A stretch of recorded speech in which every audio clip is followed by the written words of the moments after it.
Plaskett for 5 minutes.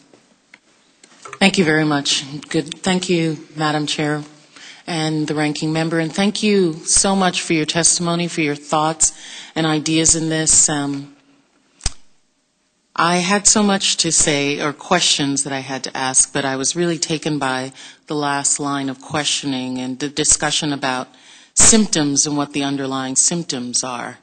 Recognizing in my own life that so many of the friends that I grew up with are nowhere near have the success that life has given me. And so much of it had not to do with responsibility, but just sheer luck and being in the right place. Because everybody wanted to be responsible and everybody wanted to have those opportunities, but they don't always come. They particularly don't always come in areas that this country has completely forgotten about or have neglected because they want to have policies that satisfy their own personal needs but don't put food in children's stomachs. And so I think the symptom is us, not the irresponsibility of parents. But for those of us that have excess food, and food being in abundance in this country, that there are children who do not eat. Who cares if their parents are not working? If children don't eat, that's an indictment on all of us. So, Dr. Haskins, I wanted to ask you a question. You talked about jobs and the responsibility, and I think that that's indeed very, very important for people to have jobs, not only to receive the funding, because having jobs make people feel like fulfilled individuals. And I think that most people want that feeling. I agree there are some who do not. But I think as a general whole, most Americans, most people throughout the world might require that. What do we do in the instances where we have a district or an area that has a 31% child poverty rate? And in some areas in that area, there's an 18% unemployment rate. How do you fulfill the need for people to have jobs in areas like that? Well, there's several answers to that question. Historically, Americans have moved to different places if they can't find jobs. And what if they're so poor that they cannot get a plane to get them off of the island where this place is?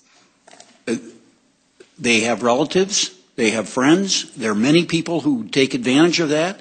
And they borrow money. They're able to move if they're really determined to move, and especially if they have job experience. So we just have a decimated place that no longer has the people living there because there are no jobs there, and we don't want them to be on food stamps or school lunch programs. We'd rather they borrow money from family and leaves than take care of the situation. That's not what I'm saying. I haven't said anything about cutting food stamp benefits or anything like that. In fact, I am arguing that food stamps are a crucial part of what I call the work support system, and a lot of people work because they can greatly, not just with their own wages, which are often low, but because they get these other benefits, up to around $30,000 or so, they can make their family better off because of food stamps, Medicaid, child care, and so forth. So the government programs that help them are essential. That's a main point of my testimony. Mm-hmm. And then aside from that, what are other ways that they could be able to, and I know that some places have the waiver, but if the waiver is not available, what do we do then? For those people who are going to be for a sustained period of time on these programs. Okay, one idea that has been tried in the past and has been, I would say, modestly successful is that government hires people in jobs. Some people call them make-work jobs, but they don't have to be that way. They used, in the old days, they were called community work experience jobs. And so in some places, they made a guarantee to people, say, you're going to get a job. You go out and look. We're going to give you, say, 2 weeks or 3 weeks. Mm-hmm. If you can't find a job, we're going to give you a job, and you get paid the minimum wage for that job, so there'll be motivation to try to get out of the job. But once you have income and earnings, then you can get these benefits in the work support system, and you'd be much better off. Thank you. And Dr. Radcliffe, it would be really important for us in this subcommittee and the committee as a whole to have a detailed reporting from you about the impediments that occur to families and to those children who have these food issues, particularly the long-term economic detriment to the individuals. I was really encouraged and interested in seeing the educational parameters and and the impediments that happen to those educationally. Are there other areas, even their own relationships, the next generation, those things seem to me very important. Thank you.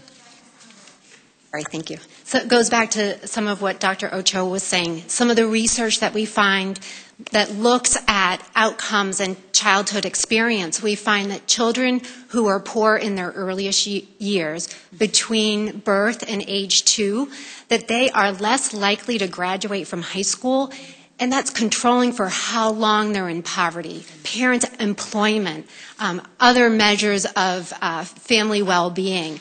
So it's really in these early years that can be particularly critical.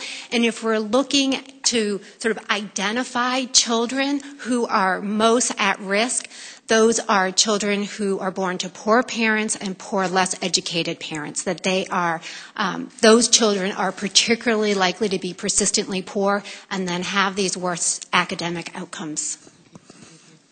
The chair recognizes, not a problem. The chair recognizes Mr. Aguilar for 5 minutes. Thank you, Madam Chair. And